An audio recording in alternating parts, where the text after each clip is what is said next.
네덜란드는 이렇게 손으로 이제 풍차를 모양을 그리는 거거든요. 네덜란드가 풍차로 이제 유명하니까 네, 이게 네덜란드고요. 한국은 이제 한국 수화로는 이게 한국이고 국제 수화로는 이렇게 이게 갓 쓴 모양이에요. 그래서 옛날에 갓을 썼었잖아요. 그래서 그 조선의 그 갓 쓴 모양을 따라해서 이게 한국이에요. 네, 안녕하세요. 저는 글 쓰고 영화 만드는 이길보라고요. 농인 부모로부터 태어난 것이 이야기꾼의 선천적 자질이라고 굳게 믿고 글을 쓰고 영화를 만들고 있습니다.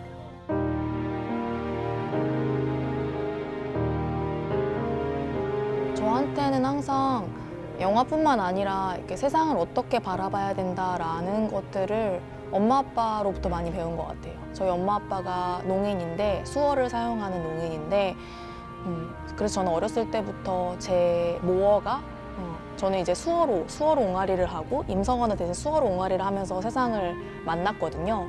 그러니까 그러다 보니까 다른 사람들, 그러니까 즉 음성언어를 사용하는 사람들이랑 비교해서 세상을 바라보는 법이 조금씩 저는 달랐던 것 같아요. 항상 농인의 시선에서 먼저 세상을 바라보고 수화를 사용하는 사람들의 시선에서 세상을 바라보면 어떻게 다르게 보이는 걸까? 그 두 개의 차이는 뭘까? 이런 것들을 생각하면서 자라다 보니까 자연스럽게 글을 쓰고 영화를 만드는, 이야기를 하는 사람이 된 것 같아요. 그러니까 저는 한국에서는 그게 소수자로 분류가 되잖아요. 그러니까 여성 혹은 장애인, 청각장애인, 그리고 이제 나이가 어린 여성, 나이가 어린 혹은 여기서는 에이시안으로 불리고 그런 것들이 사실은 그래서 저는 어렸을 때 그것들이 한국에서는 소수자 혹은 약자로 불리기 때문에 제가 그런 것들을 이해하기 때문에 그런 사람들을 더 이해할 수 있는 영화를 만든다 혹은 그런 사람들이 이해할 수 있는 글을 쓴다라고 생각했는데 근데 사실은 지금은 그게 소수자라고 불리는 게 맞나? 이런 생각도 들어요. 그럼 누가 다수지? 누가 소수지? 라는 생각을 하게 되거든요. 그럼 그 다수와 소수는 누가 결정하는 걸까? 이런 생각을 하게 되더라고요. 어렸을 때부터 애니메이션 말고, 그러니까 어렸을 때 보통 애니메이션을 많이 보잖아요. 근데 애니메이션 말고 다큐멘터리를 어렸을 때부터 많이 봤던 것 같아요. 왜냐면 다큐멘터리가 항상 저한테는 세상의 창, 세상으로 나갈 수 있는 어떤 창 같은 거였거든요. 그래서 전 다큐멘터리를 통해서 무언가를 배우고 누군가를 만나고 그랬기 때문에 되게 자연스럽게 커서 나도 저런 걸 만드는 사람이 되고 싶다라고 생각했어요.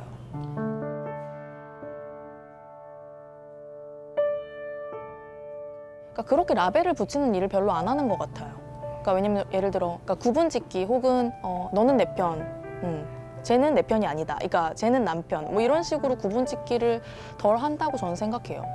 그리고 우연히 이제 네덜란드 암스테르담을 여행하다가 네덜란드 필름 아카데미가 있다라는 걸 알고 이제 학교를 방문했는데 우연하게 이제 우연치 않게 면접을 약간 뭐랄까 모의 면접 같은 걸 보게 됐어요. 학장님이랑. 그래서 이제 학장님이랑 얘기하다 보니까 이 학교에서 아티스틱 리서치라고 영화를 통한 예술적 연구라는 마스터 코스를 석사 과정을 진행한다고 하더라고요. 그래서 그걸 보고 나니까 되게 뭐랄까 왜냐면 제가 전통적인 영화학교에서 영화를 공부하고 싶은 건 아니었거든요. 그럼 이 학교가 내가 하는 거랑 되게 잘 맞겠다라는 생각이 들어서 여기에 오게 됐어요. 저는 그게 다양성 안에 들어가는 것 같아요. 그러니까 그게 단순히 그러니까 한국에서는 구분 짓는 게 되게 명확했던 것 같거든요. 예를 들어 이쪽이 이렇게 다수, 이쪽이 소수 해서 이쪽은 장애인, 여성, 그다음에 뭐 장애인의 딸 이렇게 해서 혹은 나이 어린 사람 이렇게 해가지고 소수자로 분류가 됐다면 그냥 여기서는 그런 것들이 누가 다수고 누가 소수가가 아니라 그냥 모든 사람들이 다 다양하다로 받아들여지는 것 같아요. 그래서 사실은 이제는 소수자란 말이 되게 불편해요. 예전에는 제가 소수자란 말을 썼었어요. 저는 소수자에 대해서 인권에 대해서 관심이 많고 소수자에 관련된 이야기를 하고 싶다라고 얘기를 했는데 지금은 누가 다수고 누가 소수인 거를 결정하는 거지? 이런 생각이 들어요. 그런 측면에서 네덜란드에서 공부하는 것들이 그런 것들이 저한테 영향을 많이 미치는 것 같아요.